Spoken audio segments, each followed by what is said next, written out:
Three, two, one. Audio test, video test. Sounds good. I don't know why I was a little nervous for today's episode. I don't know why.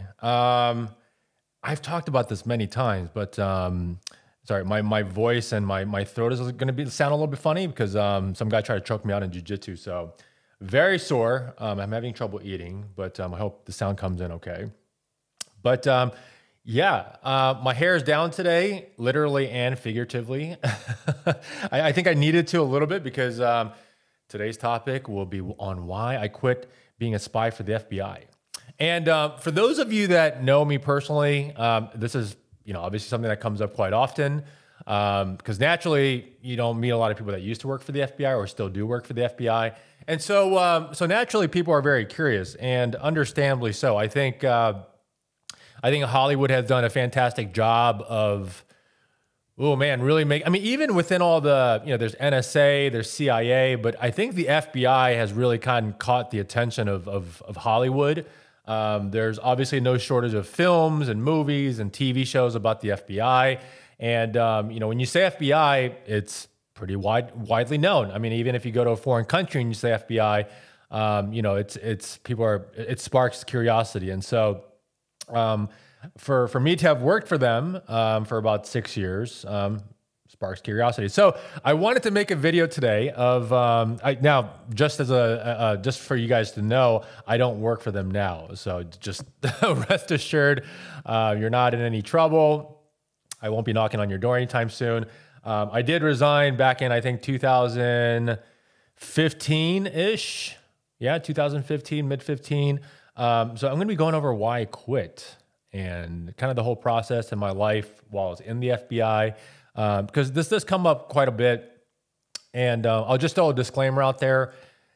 For obvious reasons, there are certain things I can't talk about. I am not going to be talking about anything case specific. I won't. I won't bring up any cases that I did work.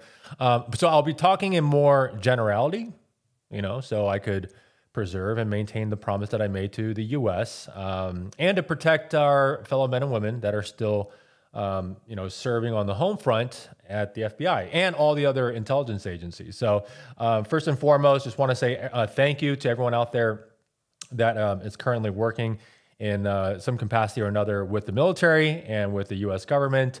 And thank you. Without you guys, we wouldn't be able to do what we do. So, quick introduction, how I got in. I didn't have any crazy qualifications. I don't speak, 15 different languages. I don't have accounting or law background. I did, however, which I think helped. When I was in college, I applied for an internship with the IRS because I was majoring in business with a finance concentration. And I had applied with the with the IRS, which, if you guys know, and I'm sure you guys do, it's the most hated government agency organization because they just collect taxes, right? So no one likes to pay taxes. So I did that.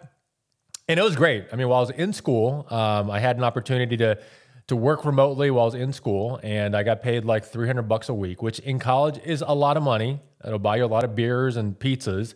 So I did that. And when I graduated, or as I was preparing to graduate, they actually offered me a full-time position, which I thought was great because, again, I didn't have to do the whole, job hunting thing. And once you graduate college, looking for a job could be quite stressful. I know a lot of, tens of thousands, if not hundreds of thousands of students that have graduated from university or are prepping to graduate university, all kind of have to go through that same process. And it can be stressful. I mean, you're applying, you're interviewing, you're hoping to land something.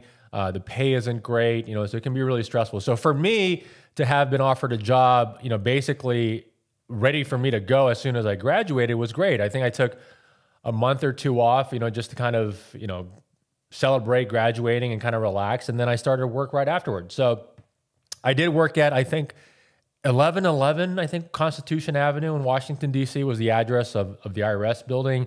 I did that for about a year and a half. I more or less was an intern. But in life, it's important to know what you want. But, I always say it's equally important to know what you don't want. And I found out through my first employment, to no fault of the IRS. So, I mean, this is just something I found out that I don't like finance. So, and I found that out pretty quickly. So, whatever, right? I mean, you majored in it, you know, you go to school for 4 years. But I did have a business degree. You know, it wasn't like I was a CPA, which, you know, would have kind of pigeonholed me a little bit more. So it wasn't that difficult for me to pivot. And, you know, so what I did was when I was working for the FBI, I keep saying FBI, when I was working for the IRS, I knew that I wasn't going to be there for a long time. So what I did was I ended up just working long enough for me to save, because I was living with my parents at the time, who live in Northern Virginia. And so I saved up enough money basically to go down to Costa Rica. And I was down, you know, I saved up enough money to where I thought, okay, I have enough money to go down there and do what I want to do. And I think, you know, after a year and a half, you know, I probably saved up, I don't know, like $8,000-9,000, which isn't a huge chunk of money, but I went down there to kind of teach. I went down to teach English. So, you know, housing was paid for and stuff like that. So, you know, I was able to go down there and spend 6 months quite inexpensively. So, so yeah, I went down there for 6 months. I taught English, had a great time. I mean, that was really my first real kind of travel away from home for a long time. I mean, 6 months out the gate is a long time, but I think it was just kind of who I was. I like traveling and I like being alone and discovering, you know, new things and new people and new places. So really good, amazing 6 months. Towards the end of the 6 months, I was like, man, you know, I really should go back and like, I don't know, be an adult. You know, I had this degree and, you know, I was teaching, which I felt great about, and it was a great experience. But a part of me at that age, I think I don't know, how old am I? I mean, 22, 23? Yeah, 23-ish, 24. I just thought, man, I gotta be more. So it's in hindsight to the 24-year-old me, I would tell that person and say, hey, listen, relax. It's fine. Like, you can get a job. You'll spend the rest of your life working. But at the time, I felt a little bit of, you know, not family pressure, but societal pressure, you know, because I didn't know any better, that I needed to go back and like get a real job and, you know, maybe buy a house and stuff like that. So that's what I did. I came back and ended up getting like a normal kind of, you know, government contractor job. And it paid okay. But for me, it was kind of like, I don't know, it's kind of soulless. You know, it was just another job. So I did the same thing. And I did that subsequently 2 more times. I ended up working, getting a job, ended up traveling. I went to Southeast Asia for about, I don't know, 10 months. And then I came back, got another job, and then left again and go to Japan. Now, the third time that I left to travel, I kind of followed my friend. My friend John was going to Japan, and I think he was in between jobs, or I think he was going to grad school at that point. He said, so I'm going to Japan, and I said, hey, why don't I come with you? So I think we spent a couple months there, and before I left, I probably submitted tens, if not maybe 100 resumes, and I was just blasting them. I didn't even know where I was applying. And the whole deal that I made to myself was, if I got a cool job offer, that I would come back from Japan and interview and start work. If I didn't, then I was going to continue to travel. So that was kind of my plan. And a couple months into Japan, I was in, I believe, Hiroshima, and I get an email, and it's from the FBI. And I said, this has got to be a joke. I didn't even know I applied for the FBI. And the email, in summary, said, hey, your application's been received. You are approved to move to the next step. So you got to come back to Washington, D.C. and basically begin your process. So I called and I said, hey, can I sign this stuff remotely? Because I'm kind of out of the country. And I didn't want, you know, I was okay. I was okay with going back, but I didn't want to go back like tomorrow. But they basically said, no, you got to come here like next week. You got to be in our headquarters, you got to sign paperwork, and you got to start the process. So I said, okay, well, that was the original deal. So I said, great. So I ended up catching the next train ride from Hiroshima to Tokyo. And then I hopped on a flight from Tokyo to Washington, D.C. And I think I did all that in like 3 or 4 days. So it was like back to back to back. I mean, I was like on top of it. Ended up buying a suit. I didn't have a suit at the time. Walked into headquarters. I mean, like a movie, right? I mean, you never in a million years think that you would be walking into the FBI headquarters in DC. That's what I did. And mind you, back then I didn't have tattoos or long hair. I actually had my hair shaved. So I actually did look like an assassin or like a Yakuza. I don't know. Much different demeanor back then. So yeah, then, I mean, that really was the beginning of what ended up being like a 1.5 year process. Now, usually it takes, I heard, if you have a squeaky clean record, I mean, you've gone and had some clearances, either you worked in law enforcement or the military, you know, they could process you in quick as like, I think 4 to 6 months. My process took a lot longer. My process took, I think, about a 1.5 years. I don't think 2 years, but I think right around a 1.5 years it took. Now, the reason that it took so long is because they consider a lot of different things. I mean, this is, you know, you are, you know, preparing to work for the FBI. I mean, this is no small task. So they want to do their due diligence to make sure that, you know, you are who they want and that you don't pose any, you know, intelligence threats or any financial threats or any threats at all to the USA, basically. And so, you know, I had obviously family in South Korea, and I had done a lot of traveling. I had a lot of foreign contact and a lot of foreign national friends. So they had to verify all that, again, which takes time. And as you know, the government doesn't really move that fast. So, you know, patience was a game. But I was willing to wait. I was back home. I think ended up helping my dad out a little bit with his work. And then I ended up, because you need to get your clearance. So again, you need your secret clearance, you need your top secret clearance. And then because of the work that I was going to do in Intel, I needed my SCI clearance, which is sensitive compartmentalized information clearance, I think, SCI clearance. Now, the SCI clearance is a need to know. So you need to get SCI clearance in order to work Intel cases. You could have a secret and top secret clearance, which I think lasts a little bit longer and is a little bit less, what do you call it? Intrusive, a little bit less extensive. The SCI clearance, though, is really involved just because the information that you know. Now, you got to think, when you work in Intel and you know what you know through the work that you do, you become a liability.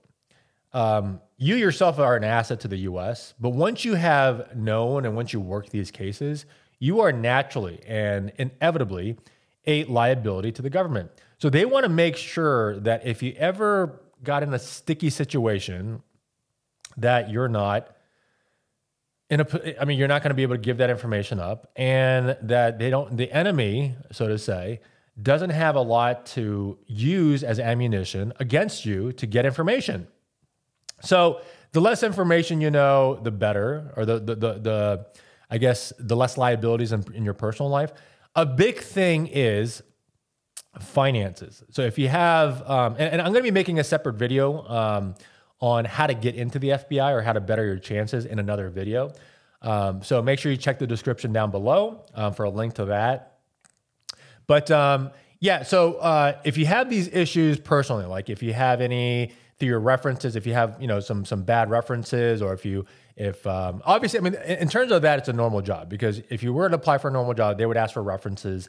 And if your references, hey, listen, this guy, not good, it would probably hurt your chances. But they go obviously, you know, over and beyond in terms of checking your references and your background and stuff.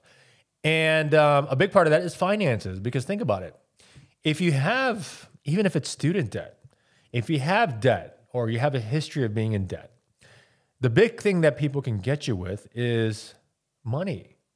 So if you have a history of not being financially responsible, that's a huge liability to the government. So so luckily at the time, I didn't have any debt. I mean, I was barely a student. I didn't have any money to my name. So that was okay. But again, I did have a lot of family in South Korea. I did have a lot of foreign national friends from traveling. And so they looked into all that. Oh man, I mean, I remember my family, they have legats, which are basically an extension of the US and foreign territory. And they had, you know, the legats in South Korea visit my family. My grandma called and told my mom and said, hey, these people showed up. And I mean, it's the real deal. But, you know, they have to do it. And they really, it's really to protect everyone. And it sounds really scary, and parts of it can be, but it's a part of the process. Now, with that also comes the lie detector, or they call it a full life polygraph. That was a little intimidating because you go in and you sit down, they ask you these questions. They've got sensors hooked up to like every part of your body, and naturally you're nervous, you know? So I think the best thing to do obviously is just relax and, you know, answer the questions. Don't overthink it. So I got through both. I think ended up taking 2 polys. Now there are different versions of the polygraph. And obviously in working for the FBI, it's the whole shebang. It's the whole 9 yards. So I ended up taking the full life poly, which is like, I think it took 2 hours for each one. Yeah, it was a real deal. But yeah, I mean, the other big part of getting into the FBI, again, I'll mention this a little bit more in my next video on how to get in, but it's just timing. You know, everything is based on the needs of the Bureau.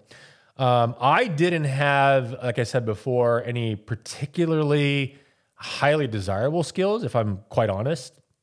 And there's different channels you can go in to the FBI. You could have a really strong finance background, which really helps if you're like a CPA, because forensic accounting is really important. But again, it changes, right? I mean, depending on the events of the world, depending on what the US is dealing with, it changes.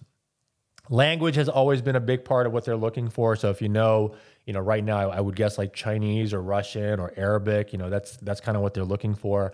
And then of course, if you have a law background, so if you're a former attorney, if you've graduated law school, that always helps because they're always looking for attorneys. I myself didn't have the finance, the law background, or the military background, but I did have a diversified kind of background. So that's exactly what it's called. It's called a diversified candidate. And I did speak fluent Korean, which, I tested in at, I think, like a 2.5 or a 3. And the scale's up to 5. And that qualified me to become a linguist with the FBI. And so that's actually how I got in. And which is funny because in the 6 years I was a linguist for the FBI, I did very little linguist work. I did mostly intel. So, but that's how I got in. And I think, as I mentioned before, as far as timing, I think at that time, there must have been some cases going on where the need for Korean was needed. And so I just, I got perhaps lucky, good timing, I don't know. But that's how I got in. If it was a year before, 2 years before, 2 years after, maybe I wouldn't have even been qualified. But again, based on the needs of the Bureau.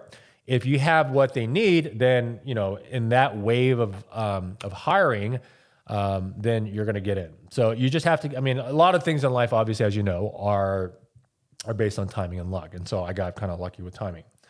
So I talked about the hiring process, and you need your clearances, the lie detector, full poly. The form, I think it's SF-89, if I'm not mistaken, is the application you fill out for them to start your background test. Now, this thing was so exhaustive because you submit it, and then they ask for revisions, they ask for elaborations, they ask for more details. This was a very extensive process. So if you're not ready for this, or if you're not willing and able to do this, I wouldn't even consider it, which at the time I was. So, so it was, yeah. So that's the big document. I think it's SF-86 or 89 that is required for you to fill out to start the process. Now, once all the paperwork has been processed, I got a training date. And the training was going to happen at a remote location around DC and also at Quantico. And so I did the training. I'm not going to go into details for the training. A lot of it may be tradecraft. A lot of it may be confidential. So unfortunately, I won't be going into the training that I received, but it was very extensive. It included basic self-defense. It included, a whole bunch of things. I went in, so towards the end of my training, I found out that I was going to be actually a surveillance specialist. And at the beginning, I was like, surveillance? Am I going to spy on people? So yeah, this stuff you don't find out until they let you know, which is it's kind of nerve-wracking, right? Because if you got a job and someone said, well, you'll find out what you're doing. You're just like, what the fuck? Like, I want to know now, but you can't do that with the FBI. So I found out that I was going to be a surveillance specialist. So I was going to be an investigative specialist, an investigator doing surveillance work. And then a week before graduating, you get your first field office. And they do that. You can't really tell them where you want to go because, again, it's based on the needs of the Bureau. You can, however, choose a region. So, for example, like Northwest, Southeast, I wanted to go to California, so I put West. And I didn't know that Hawaii was roped in with West. Hawaii wasn't even on the radar for me. I'd never even been to Hawaii as a small child with my family. We just never went. So I didn't, I had Hawaii was not on the radar. I just wanted to go to California. So I submitted West Coast. And when I opened up the envelope, again, a week before graduation, it said Honolulu, Hawaii. I can't tell you the amount of classmates that I had that were so jealous. I mean, they wanted to trade with me. I was like, hey, I guess I'm going to Hawaii. Fast forward, I think about 3 to 4 weeks after graduating. I had some unbelievable classmates, by the way. If you're listening to this and you're in my class, I miss you guys. So I fly out of Washington, D.C. I get to Honolulu. Again, very unoriginal story. I'm 25, 26 years old. I have 2 suitcases. I don't have a place to live. And I'm supposed to start work in a week. I ended up finding a place. I ended up moving like 4 times in the first 6 months. If any of you guys are out there looking to move to Hawaii, it is a nightmare trying to find a rental. So just be prepared. So I moved around a lot, ended up settling down. I think I ended up getting my own place because the roommates I had in the first 6 months were crazy. Like the people you find in Hawaii are crazy. A lot of really good people, but very crazy people as well. Ended up working. So I started surveillance work. So I was a spy and I did intel. I did counter intel and counterterrorism. So I was, I don't know if you guys remember, I'm probably like dating myself here, but if you guys Google or if you remember the cartoon Spy vs. Spy, that kind of, I don't know, that kind of like is very similar or I guess is accurate to what I did. Again, as far as the information I can get into, I don't want to get in hot water over this, so I'm going to keep it quite minimal. But I can say this. Again, I worked in counterintelligence. And you think like, well, like, how does Hawaii fit into like counterterrorism and counterintel? Well, Hawaii is another state of the U.S., believe it or not. So we had a fair bit of counterterrorism work, believe it or not. And as far as counterintel, you got to think, well, Hawaii is kind of the halfway point between mainland U.S. and Asia and the rest of the world. So Hawaii is a great place for a lot of like military activity. Not a great place, but of high activity of military intelligence work, of data gathering, foreign relations between Asia and the U.S. So it is a hotbed. I mean, if you guys can, date back, back to the 1940s. It's 40s, right? With Pearl Harbor and World War II and everything.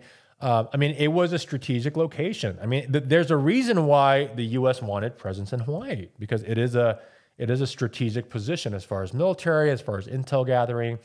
So there was. I was surprised, of course. Before I got there, I had no idea. But after I got there, I realized that it does have a fair bit of intel work. So that's what I was into. Now, as far as I did that for about 5.5, 6 years. It was a great 5.5, 6 years. Ended up doing some really interesting work, working on some really interesting cases. I did focus, again, 90% of my energy and my work on counter intel and counterterrorism. However, I did do some cases that had to do with white collar crime. I also did some domestic terrorism cases. I did some human trafficking cases, public corruption, Hawaii, public corruption. So yeah, I did a wide range of stuff, but mostly I did counter intel and counterterrorism. Now, as far as like why I quit. Now, again, as I mentioned before, it was a great 5.5 years. I wouldn't take it back for anything. I met some amazing people in the organization. Some really bright, smart, creative individuals, and the FBI has they hire the best. So, with that said, there was the hardships. There were things that, hardships, like with the actual job and then everything that kind of entailed the job. And then the other half of that, and I would say 50-50, is just my personal, journey. So I'll talk about the work first. Now, being a surveillance specialist, you're naturally like in your vehicle a lot. You're driving a lot and you're sitting a lot. So I mean, naturally from weightlifting as well, I had back issues. Now it really, really exacerbated my back issues like a lot. And so it had physical impact on me. Again, doing this for 6 years. I mean, sometimes we'd go hours, being in the car and just, doing our work. The other thing is, it sounds really sexy when you first start. You travel a lot. I mean, I think when I was in college, the thing that was on top of my list as far as work was like travel. Like I wanted to travel for work. Now, if you're watching this and you haven't had any real like kind of job experience or work experience, traveling sounds phenomenal. Now, occasional traveling is fun. I mean, it's paid for, you get to see a new place, and it kind of changes up the momentum. But continuous and travel that occurs very often, that's very stressful. I got tired of living out of a suitcase. We had what's called a go bag, which is basically like a little suitcase that's ready to go at all times. If I got a call, I would have to basically grab my go bag, show up to my office, and then figure out what the hell's going on. And then from there, we leave. And we didn't sometimes know for how long we were leaving. We didn't know, where we were going to go. So that kind of leads me to my next point. Being 24, in your mid-20s, being in a new location like Hawaii, out of all places, you want to make friends. You want to build like a social life. And it was very, very difficult for that. I ended up having a couple opportunities to date some really nice girls. And I had to end up making like a backstory. I had a background in photography, so I told everyone that, I was a photographer.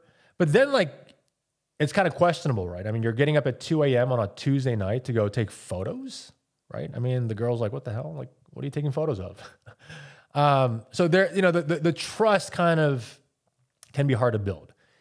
If you're looking to build a social network as far as friends, and for example, in Hawaii, they do a lot of like beach barbecues.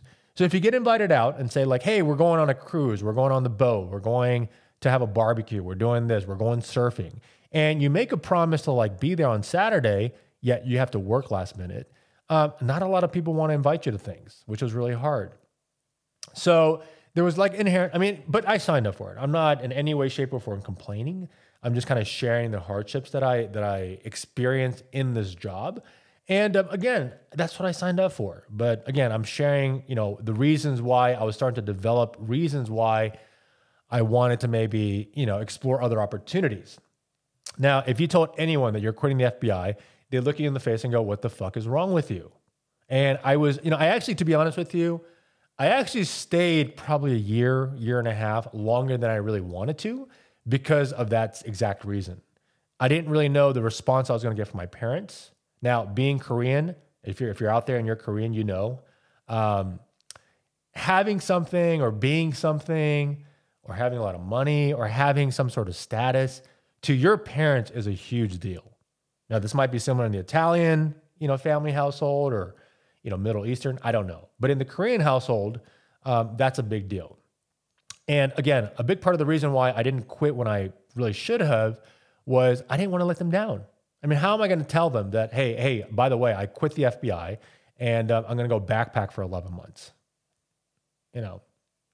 I ended up, eventually getting the courage to do that, exactly that. But it took me a while. And I just said, fuck it. I mean, I'm going to do it. And this is what I want to do. And at that time, which is a really good philosophy that I still adhere to, is making life decisions based on what excites me. Spending another year at the FBI, I would have probably learned a lot, but it didn't really excite me anymore. The thought of being on the road, backpacking, seeing new places and exploring and being by myself and just figuring out who the hell I was, that really excited me. And so that's how I make my decisions. And that's still to a lot of, to a certain extent, that's still how I make decisions on what excites you. What really that Christmas morning feeling you had as a child, like how do you get that? So I'm always yearning. I'm always out to try to find that feeling somehow. Now, the other major part of the reason why I quit the FBI or resigned was for personal reasons. You know, I would venture, I never was in the military, but, you know, I had, again, kind of going back a little bit, I had a lot of guilt because, you know, when I graduated high school, it was 2002. Now, we all know what happened in 2001 as far as, you know, 9/11, stuff like that. It was a very pivotal point in US history. I wanted to do my duty to serve America because of what it had given me, the opportunities it had given me to my family. So I wanted to serve in the military. I remember my mom quite literally begging on the ground and saying, like, whatever you do, do not go into the military. This is like, we just got into war. You will go overseas to the Middle East and you have a chance of dying. Now, I love my mom to death. I'm a mama's boy. I almost went against her wishes, and I actually applied for the Naval Academy in Annapolis, Maryland, and I actually got accepted. However, I did not at the time want to disappoint or upset my mom. And I also didn't want, to be honest with you, like, to put myself in that kind of danger. Now I look back and feel very cowardly about that because a lot of my friends did serve. And if you are one of the many men and women of the U.S. military, thank you so, so much for your service. At that time, I was 18.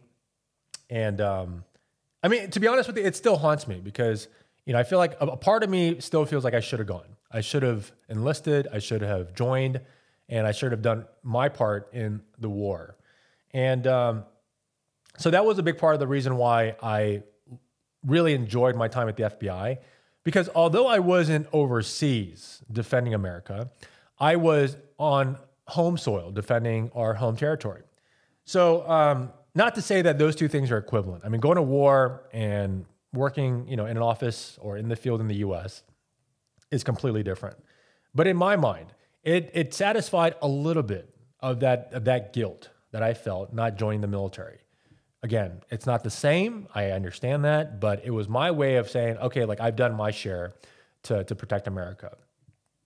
However, after 6 years of working for the FBI, you know, including the reasons I mentioned as far as like the inherent hardships of the work itself, there were personal reasons. And I would say that my personal reasons accounts for probably about 50% of the reason why I actually resigned.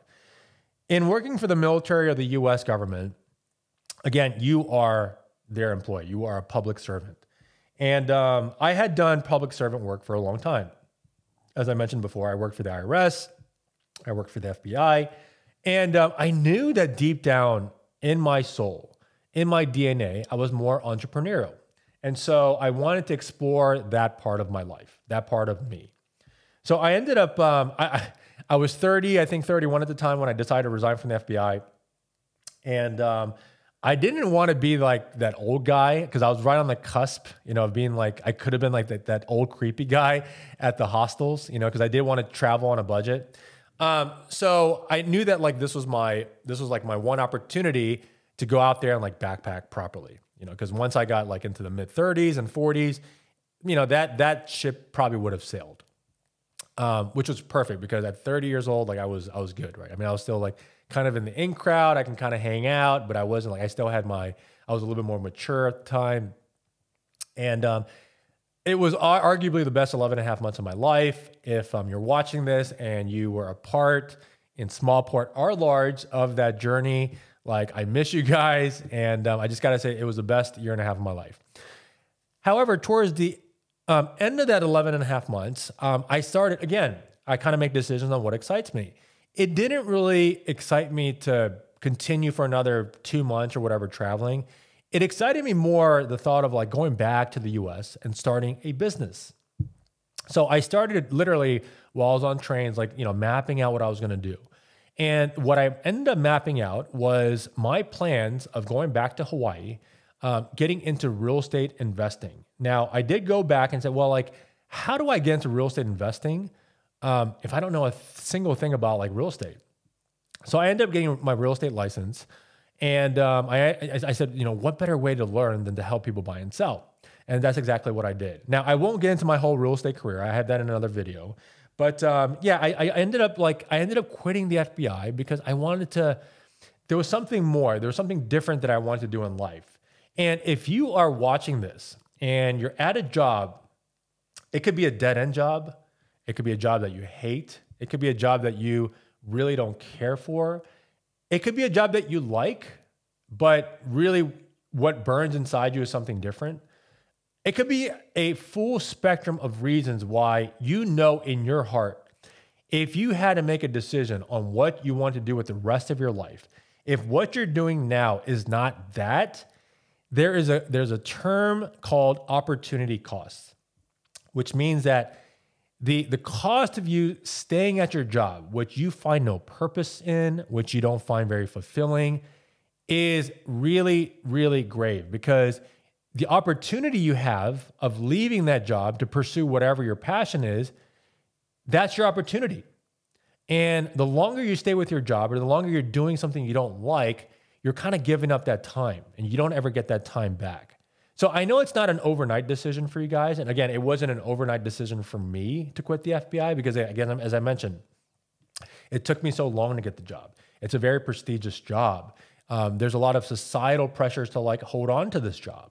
Not many people quit the FBI. So there's a lot of like different reasons, exterior, that would have essentially, if I didn't do anything about it or make a decision on my own, I would have probably still be there.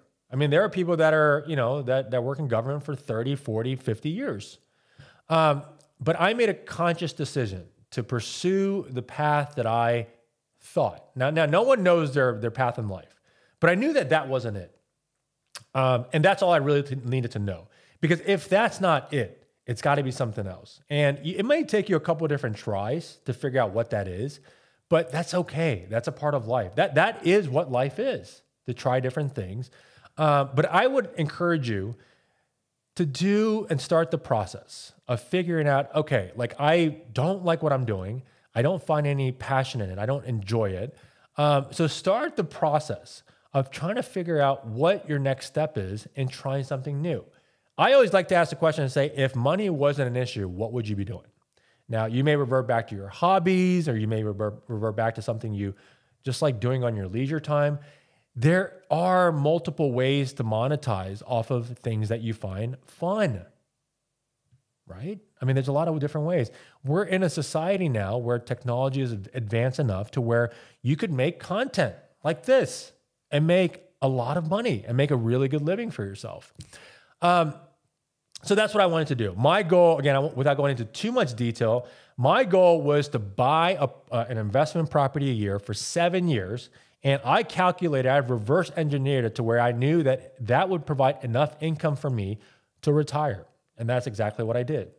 Well, I didn't buy 7. I have 6 homes that have enough income coming into me to where I became retirement eligible at 35. Now, if you want to know how I did that through real estate, then I will provide a link below in the description where you can click and watch that video on how I became retirement eligible at 34 and a half years old. So if you're watching this and you're like, man, I would love a $27,000 gross rental income every month as mailbox money, then you got to go down and watch the video.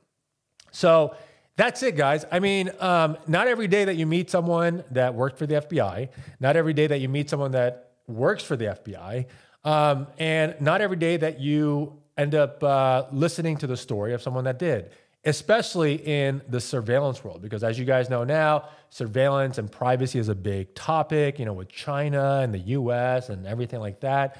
So yeah, it was an unbelievable journey. Again, I salute everyone that works for the FBI now. I can't thank you guys enough for what you guys do for our country. I decided to choose a different route, and I'm happy with that. And when I explain the process of doing that, I always say that it was easily one of the most difficult but best decisions I ever made, because it has led me to the point where I am financially free. It has led me to the point where I can still look back and cherish those moments and make videos like this and share what I did. It was just a really great experience. And so I resigned, yes, from the FBI. I'll put it out there. However, I'm doing what I like to do now, and I still really value the friendships that I created in the FBI. I really appreciate the skill sets that I developed in the FBI, and I just can't thank the individuals enough where, the people that have helped me grow within the organization. So in conclusion, If you want to work for the FBI, I'm going to create, again, another video on that. So you can click the link down below in the description. If you want to know how to retire at 34 and a half, I'll also create a link down below. And if you have any other questions, guys, please leave me a comment down below. I would love to answer them for you guys. I want this to be as interactive as possible. And please do me a favor. I hate to be like the YouTube cliche, but like this video and subscribe. I'll be making some additional content that I think will be really entertaining for you guys. And hopefully, even if you grab just a nugget, just a small bit of information that helps your life, then my heart is filled and I'm a happy person. So anyways, thank you guys for watching. Be happy, be good to each other, and I'll see you guys on the next episode.